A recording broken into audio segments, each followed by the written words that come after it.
আস্তাগফিরুল্লাহ পাঠ করার সময় ছোট্ট একটা ভুল আমরা বেশিরভাগ মানুষ করে থাকি, আর এই ছোট্ট ভুল করার কারণে আস্তাগফিরুল্লাহ পড়ে যে কাঙ্ক্ষিত ফলাফল পাওয়ার কথা, এই ফলাফলটা আমরা পাচ্ছি না। আস্তাগফিরুল্লাহ পড়লে কত ফজিলতের কথা আমরা জানি, কিন্তু ফজিলতগুলো আমরা অনেকেই পাই না। আস্তাগফিরুল্লাহ পাঠ করলে নবীজি বলেন তাকে মুস্তাজাবুদ দাওয়া বানিয়ে দেওয়া হয়। ও ব্যক্তির দোয়া করলেই আল্লাহ পাক তার দোয়াটা কবুল করে নেয়। আস্তাগফিরুল্লাহ বেশি বেশি পাঠ করলে তার রিজিকের মধ্যে বরকত দিয়ে দেওয়া হয়। আস্তাগফিরুল্লাহ বেশি বেশি পাঠ করলে তার বিপদ আপদ বালা মুসিবত থেকে তাকে হেফাজত করে নেওয়া হয়।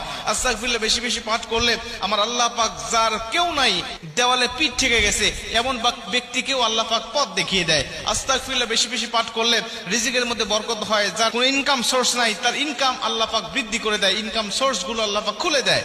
এত এত ফজিলত আস্তাগফিরুল্লাহ, কিন্তু আমরা পাই না। তার মানে হলো আমরা অধিকাংশ মানুষ এই আস্তাগফিরুল্লাহ সঠিকভাবে পড়তে পারি না। যেভাবে পড়ার দরকার ঠিক সেইভাবে আমাদের পড়া হয় না। বিশেষ করে আমরা যারা বাঙালি আছি, আমরা অধিকাংশ মানুষ যারা মূর্খ, যারা কোরআন তেলাওয়াত জানে না, আরবি সহিহ শুদ্ধ করে কোরআন তেলাওয়াত জানে না। আমরা এটা কিন্তু সকল প্রায় মানুষ জানি যে আরবি অক্ষর সামান্য একটু তারতম্য হয়ে যাওয়ার কারণে, উচ্চারণে কম বেশ হওয়ার কারণে আরবি এই অর্থটা পুরাটাই চেঞ্জ হয়ে যায়, বাংলা অর্থটা পুরাটাই চেঞ্জ হয়ে যায়, উল্টা হয়ে যায়। এমনও ক্ষেত্রে আছে যে উল্টা হয়ে যায়। আস্তাগফিরুল্লাহ বলার সময় আমাদের ছোট্ট যে ভুলটা হয় সেটা হলো অধিকাংশ মানুষ আমরা বলে থাকি আস্তাগফিরুল্লাহ আস্তাগফিরুল্লাহ।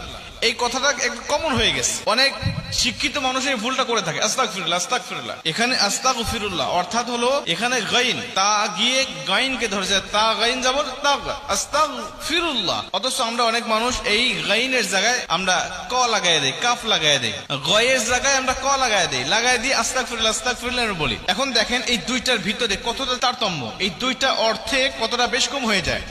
আস্তাগফিরুল্লাহ যখন আপনি পাঠ করবেন তখন এর অর্থটা হবে যে আমি আল্লাহ পাকের কাছে ক্ষমা প্রার্থনা করছি। আর ইস্তেগফার মানে তো ক্ষমা প্রার্থনা করা। আমি আল্লাহ পাকের কাছে ক্ষমা প্রার্থনা করছি, আল্লাহ তুমি আমাকে ক্ষমা করে দাও, আমাকে মাফ করে দাও। আমি বিভিন্ন বিষয় নিয়ে আল্লাহ পাকের কাছে আমি ইস্তেগফার পাঠ করছি, আমার যাবতীয় জীবনে ও গুনাহের জন্য অনুতপ্ত হয়ে আল্লাহ পাকের কাছে আমি মাফ চাচ্ছি। কিন্তু আপনি যখন আস্তাগফিরুল্লাহ পাঠ করবেন এর অর্থটা হয়ে যাবে যে আমি আল্লাহ পাকের কাছে কুফরি করতে যাচ্ছি, আমি আল্লাহ পাকের কাছে কাফের হতে যাচ্ছি। দেখেন, একটা হলো ক্ষমা চাচ্ছি আর একটা হলো কুফরি করতে চাচ্ছি। দুইটার অর্থ পুরাটাই চেঞ্জ, শুধু নয় বরং উল্টা হয়ে গেছে। সূরা ফাতিহা পড়ার সময় আমরা বলি আলহামদুলিল্লাহি রাব্বিল আলামিন, এখানে হায় হত্যি অনেক মানুষ আছে এখানে বড় হা না ব্যবহার করে ছোট হা, আলহামদুলিল্লাহি রাব্বিল আলামিন, এর অর্থটা পুরাটা চেঞ্জ হয়ে যায়, মানে উল্টা হয়ে যায়। উল হু আল্লাহু আহাদ, সূরা ইখলাস পড়ার সময় ভুলটা আমাদের হয়ে থাকে। উল মানে হলো বলো, কুল মানে হলো খাওয়া।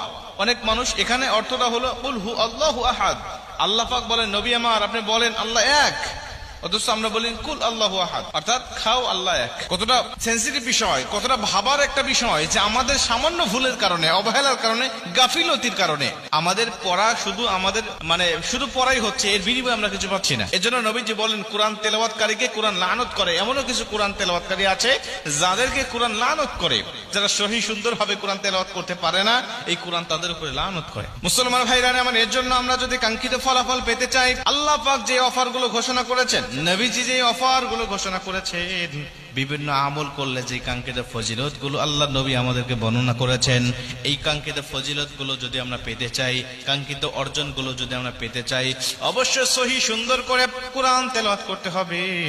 দোয়া মাসনুন দোয়া যেগুলো আছে এগুলো সহি সুন্দর করে আমাদের শিখতে হবে। আস্তাগফিরুল্লাহ, ইস্তেগফার, যত ইস্তেগফার রয়েছে সবকিছু সুন্দরভাবে যখন আপনি পাঠ করতে পারবেন, আশা করা যায় আমার আল্লাহ পাক অবশ্যই আপনারা সব আমলগুলো কবুল করে নিয়ে জীবনটাকে উজালা করে দিবে।